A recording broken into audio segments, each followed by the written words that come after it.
Comment monétiser ses compétences? Bonjour à tous, bonjour à toutes, c'est Fabrice Julien, coach et auteur, expert en business depuis 2010.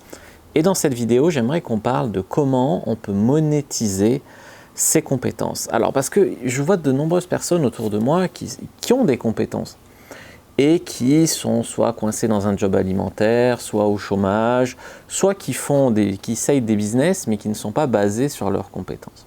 C'est ce dont je vais vous parler juste après l'intro. Mais avant de commencer, je vous offre un guide gratuit ainsi qu'une série de conseils gratuits aussi par email. Si vous êtes intéressé, c'est le premier lien dans la description pour vous abonner.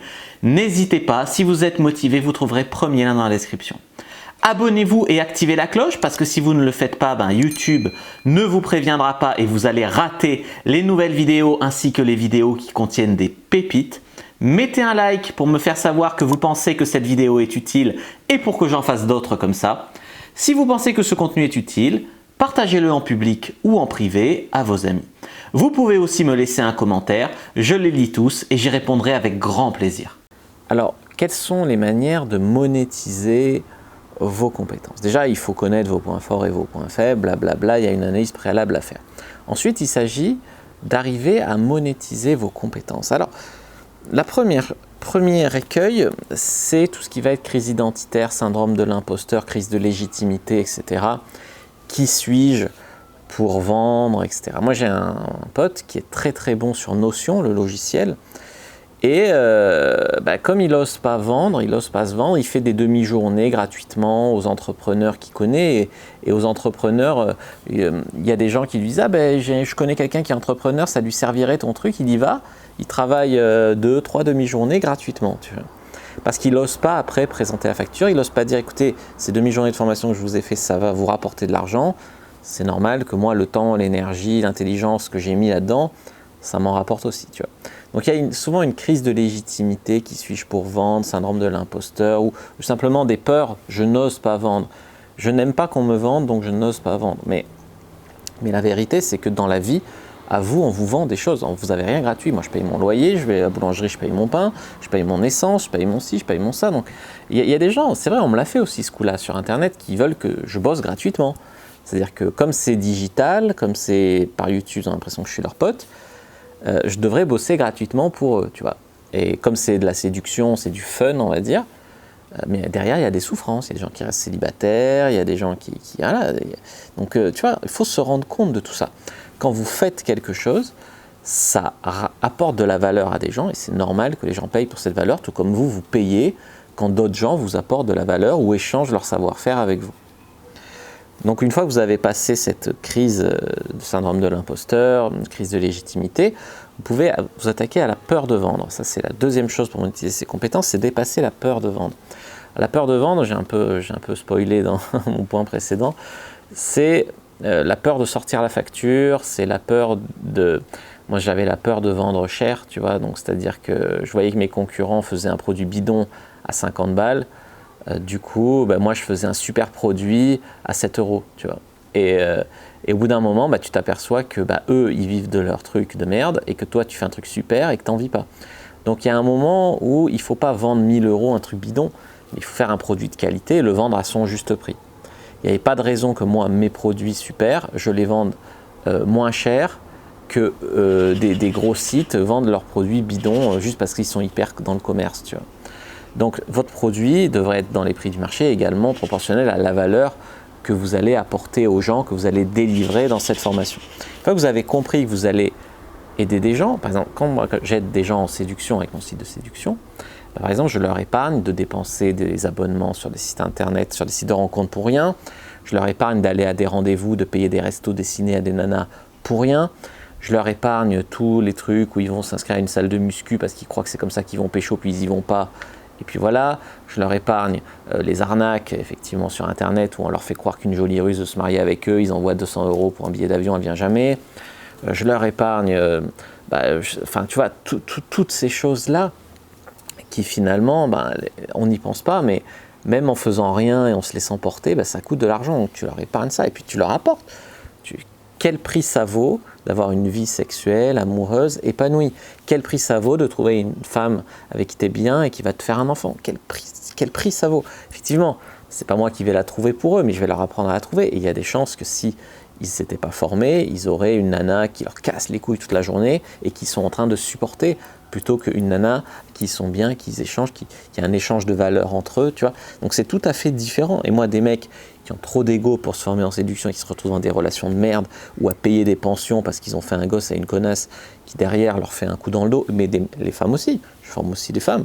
Il y a des femmes qui font des gosses à des crétins et après le crétin les emmerde toute leur vie par l'intermédiaire de ce gosse, tu vois. Donc, finalement, quand on y pense, tu vois, mais je te parle de la séduction parce que c'est ce que je connais, mais le business en ligne, c'est encore plus flagrant. Quand tu fais de la formation à des gens pour leur apprendre à gagner de l'argent, c'est bien normal d'être payé pour ça. Eux, ils vont gagner de l'argent. Donc toi, tu dois faire gratuitement pour qu'eux, ils gagnent de l'argent, tu vois. C'est fou.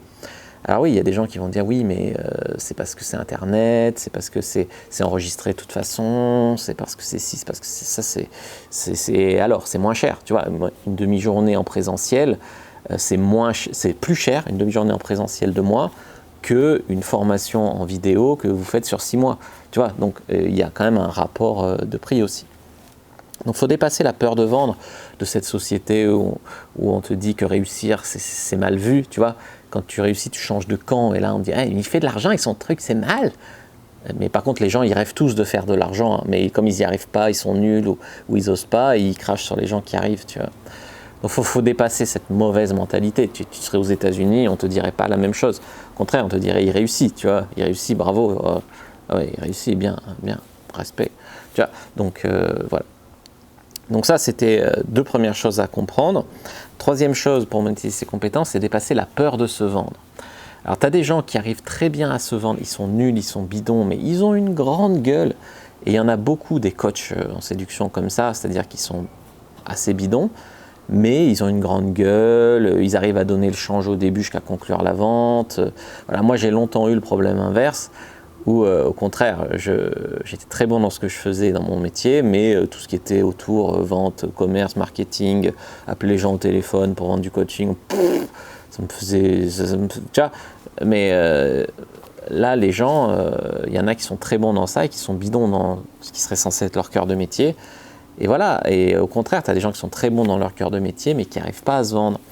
Alors moi, je ne suis pas pour devenir une grande gueule, mentir, vendre du rêve, voilà, je ne tomberai jamais dans ces écueils-là.